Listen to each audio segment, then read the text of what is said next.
Welcome to the 12th episode of DS101. Here we'll be talking about how we actually rebalance the partition. So in our previous couple of episodes, we have talked about partitioning, right?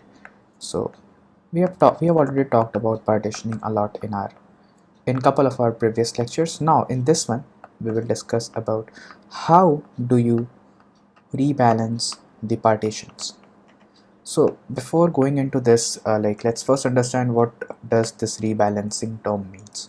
So basically what happens is that generally what we do is that we used to perform partitioning of databases, right? So suppose this is shard 1, this is shard 2 and this is shard 3, and there are some data items, right, present in shard 1, and there are some data items maybe present in shard 2 and similarly in shard 3 as well. So now there can be a scenario where we might have to move one of the data items between these shards. There can be different cases why we have to do it, but this situation arises, and in those situations, suppose we move the data item from one shard to another. In those cases, we have to make sure that even though we are moving the load or moving the data items across the shard, the loads on these shards are eventually distributed, right? So the load on these shards should be eventually distributed, and that this process of rebalancing the load or moving the data items from one shard to another, this process is called rebalancing, because we have to make sure that while moving the data items or the shards from one node to another, the load should be evenly distributed among them. Now let's look at the use cases or scenarios where we will might need rebalancing. So we discussed rebalancing's definition, what it is actually. Now let's understand why do we need to rebalance, right? So there can be different scenarios. So I'll discuss two scenarios here. The first scenario can be due to the increasing load on the system. So there can be a scenario where the load on the system increases, due to which we have to introduce extra node into our system, and in that case we have to move the data items into the newly introduced node, right? Second case, maybe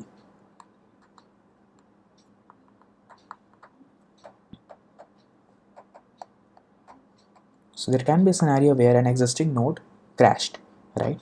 And in that case what can happen is that we have to remove or we have to subtract that existing node from the system, and in order to do that we have to make sure that all the data items which that particular node crash node handles is being distributed to the available nodes. So these are the two cases we're going to talk about. So I'll quickly discuss one of the cases here. I'll just name it here. This can be case 1.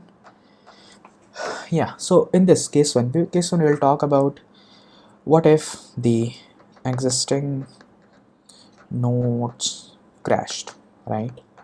So what will happen if this existing node crashed, right? So suppose let's build our architecture here. Suppose we have a couple of nodes here, or we have a database which have been sharded into different nodes. We call it n1, n2, n3 and n100. So suppose this particular database has been sharded into 100 different nodes, and every node holds some data items, right? So every node has a couple of data items with them, right? Yeah, this looks good. So now what happens is that suppose we have a node ni. Ni can be any node among these here, and what happened is this node crashed due to some reason, right? So what happened is that this node crashed due to some reason. Now it is no longer available to the system. So when this happened, all the data items which are present inside this particular node will be disconnected from the system, right? So if a client is requesting for this particular data item or wants to perform some operations on the basis of this data item, then they will not be able to do that, right? Because this particular node has crashed, and that's where we have to perform rebalancing. So what we will do is that we're gonna pick these nodes and we will make sure that they are being transferred or they are being migrated or moved to the other available nodes, and that's what we call rebalancing, because we are moving the data items from one node to another. So what I'll do is that maybe I will move this particular node to data item to n1, this one to n2, right? Oh, sorry, this one to n2, this one to n3, and again this one to any of the nodes. So now by doing this, we'll make sure that all these data items are available in one of the available nodes, right? So that if a client wants to perform some operation on top of it, they can still do it, right? So that's what this particular case talks about, like what happens when a particular node crashed, right? And by doing this, we'll make definitely sure that the data item are evenly distributed, right? It shouldn't be the case that we are picking all the data items from this particular node and directly moving it to any one of the particular node. By doing that, what will happen is that suppose we put all these data items into this particular node here, and in that case what will happen is that the load on this node will eventually increase, and this will lead to an ununiformly or non-uniformly distributed load on this sharded architecture, which is not ideal for our system. That's why we'll make sure that whenever we are rebalancing, we are making sure that the data items or the load is evenly distributed among the nodes, among the available nodes. Okay, now let's quickly understand the second use case. We can write here case 2. So this will happen when the load on the system increases, right? So suppose what happened here is that our existing architecture looks somewhat like this, right? Where we have where we have 100 nodes. Our data base was sharded into 100 nodes here, right? Every node has some data items present in it, right? Now what happens is that this was handling the client load, but what happened is that due to some reason the client or the number of clients interacting with the system increased dramatically, and that required us to make sure that we handle this increasing load. And in order to handle this load, we decided to introduce one more node, right? We call it N101. So we decided to introduce one more node here so that we can handle the increasing load. Ideally, we would have ideally made sure of introducing more nodes, but in order to understand this example clearly, I am just introducing one more extra node. So currently this node is empty, right? In order to make this node handle actual loads, we have to move some data items into this empty available node, right? And again, that is called rebalancing. Why? Because we are moving the data items from one node to another. It is the second use case here. So what we'll do is that I'm gonna pick some of the node and I'm gonna move it to this newly available node here, so that it also has some data items, right?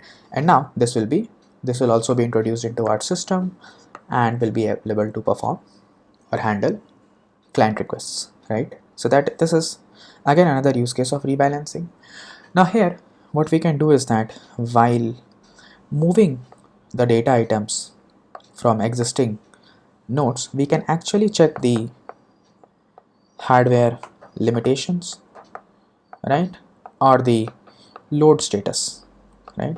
We can look at these two features of an existing node, right?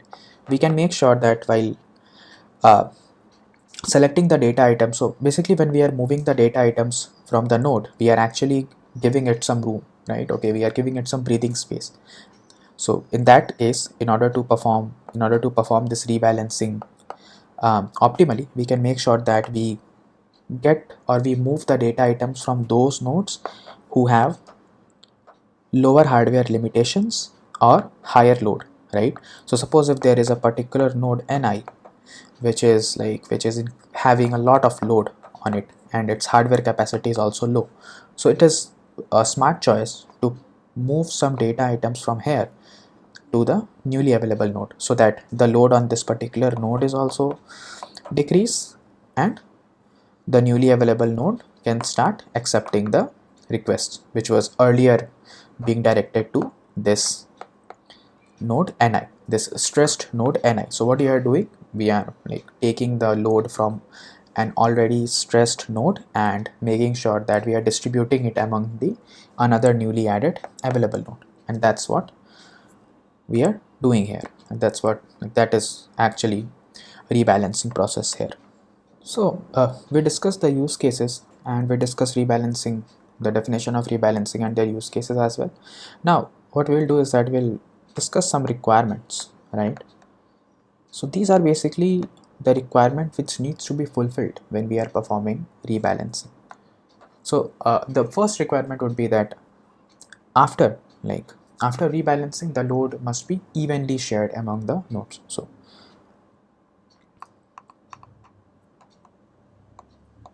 after rebalancing, load should be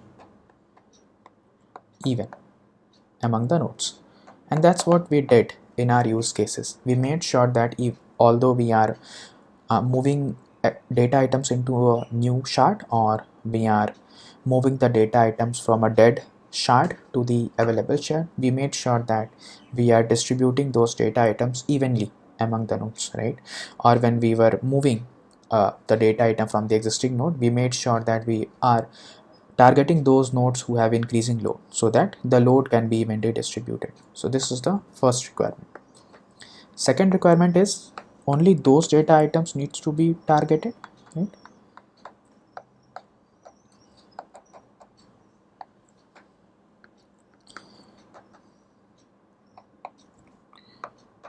Which actually require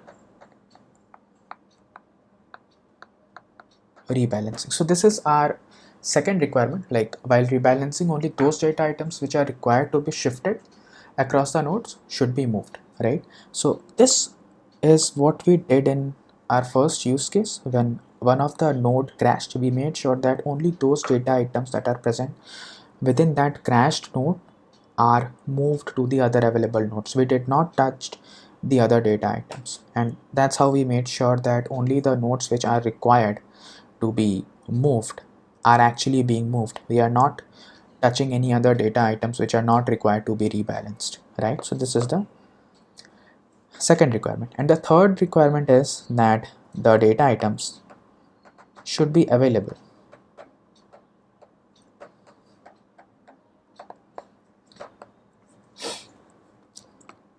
even during the rebalancing process. So that is the third requirement, right? So even though when we are moving the data items from one node to another, it should be made sure that even during that rebalancing process, the data items are still available. The clients can still access those data items, or the clients can still access the database while it is in the rebalancing process. So these are the three requirements which needs to be uh, taken care of while we are performing rebalancing. Now there are a lot of strategies to perform rebalancing, right? So if I say there are a lot of strategies for rebalancing, right? Those strategies make sure that while we are rebalancing, we are following the above requirements which we discussed earlier. So there are a lot of strategies which I'll discuss in the next episode. In this episode, we'll discuss one strategy which we should definitely not use while performing rebalancing, and that strategy is called Hash-Modulo. I think you must have heard about Hash-Modulo, but even though you haven't, we're gonna discuss it anyways. So what Hash-Modulo does, so Hash-Modulo is like, what it does is that we have a hash function which, if there is a key, the hash function gives a hash value of that key, and we use this particular hash value and we perform some computation on top of it, right, in order to get the machine ID, right? And by machine ID we mean we get the machine ID to which this particular data item needs to be redirected or need to be stored to, right? This machine ID. So this is called hash modulo technique. Why modulo? Because here when we perform some computation, in this process we make sure that we modulo it with the number of nodes present in the system. So suppose in all our earlier examples we had 100 nodes. So here what we'll do is that we'll perform a modulo of 100, and this will make sure that, so let me move this. So this will make sure that by doing a modulo of n, we'll make sure that our number lie between 0 to n minus 1, and with this we can direct it to one of the machine ID. So suppose for n nodes we have the nodes with the IDs 0, 1, 2, n minus 1, then the modulo n will make sure that the machine ID is validated, it can be directed to one of the actual machines, right? So this is the entire hash modulo process. Now we'll understand why we should not use it, right? So let me scroll it down here. Okay, cool. So let's consider an example here where we have data items, right? And every data item will have an individual key, right? So this is the data item 1, we call it D1. Again D2, this will have a specific key, and D3, we will have a specific key here as well, right? So these are the data items. Now we'll perform a hash modulo over here, right? So hash modulo of these keys. So hash modulo is a technique which returns a hash value for a particular key, right? And it is probably random, so it can uniformly generate any number. So suppose it generates a hash value for data item D1, the hash value is 70. We denote the hash value with H. For data item D2, the hash value is 21.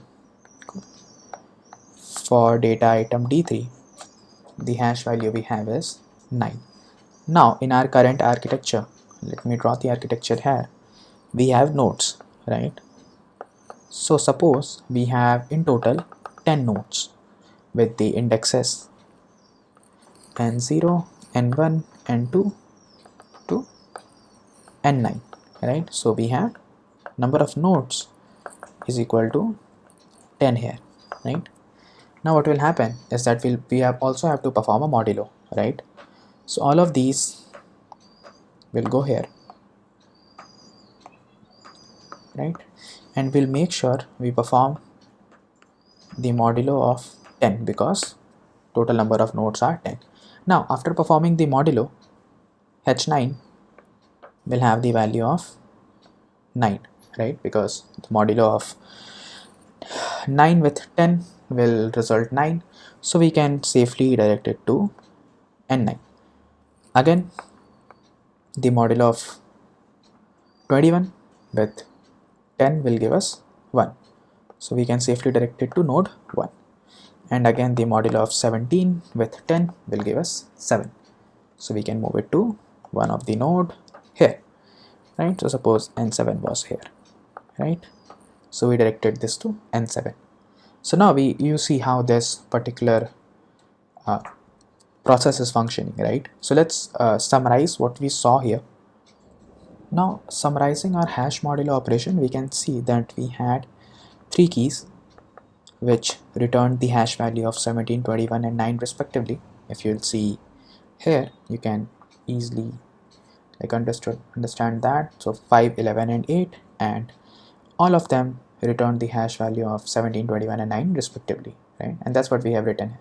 Now what we did is that the total number of node was 10, so we performed a mod of 10 here, and that gave us 7, 1 and 9, and hence the address of the node was 7, 1 and 9. And this happened when we had probably the number of node was 10, right? So far so good. But what happens when we change the number of nodes. So suppose one of the nodes crashed due to some reason, and now what happened is that we are left with, so one of the nodes crashed due to some reason, and now we are left with 9 nodes, right? Now how the structure will look like. So suppose this was with the 10 nodes. Now with the 9 nodes, what will happen is that we'll perform mod of 9 over all this, because now the number of nodes which we have is 9, right? So when we perform mod 9, so 7 will give nothing but, 17 will give nothing but the mod value of 8, right? 21 will give nothing but the mod value of 3, and 9 will give nothing but the mod value of 0. So you see, like, all the addresses, the previous address of the data items and the new address of the data items, when we remove one node from the system, has changed completely. What happened is that we have to move all of our data items into different nodes, right? Earlier they were present in 7, 1 and 9. We have to move them to node 8, node 3 and node 0. And that does not follow the first requirement of rebalancing, which says do not move those data items which are not actually needed. And we are unnecessarily moving all of these data items from one node to another while rebalancing, right? Now let's take another example where we introduced one more node, right? So the load on the system increased and we introduced one more node, and in that case the number of nodes in the system is 11. So now what will happen? So again, for 11, what will happen is that we again perform the mod on these three values. And so mod 11, 17 mod 11 is probably 6, 21 mod 11 is probably 10, and 9 mod 11 is nothing but 9, right? Okay. Now again, you can see the address difference, right? Although this is similar, but the rest of the addresses have been changed completely. And this is because we had only 3 data items here, but suppose the number of data items were around 100 or in the range of 1000, then the amount of movement of the nodes, or the amount of the movement of the data items across the nodes, will be very high if we follow this Hash-Modulo process. So by doing the Hash-Modulo technique, we can perform rebalancing. We can move the nodes from we can move the data item from one node to another, but it does not follow the requirement which was specific for a rebalancing process, and that's why it is not a good process, or that's why it is not a suggested process to perform rebalancing, right? Hence that's what I wanted to cover here, that we will not use this particular operation or process to perform rebalancing. So the actual strategies which we'll use here, which we'll use probably for rebalancing the nodes or rebalancing the data items within the nodes, we'll discuss in the next episode.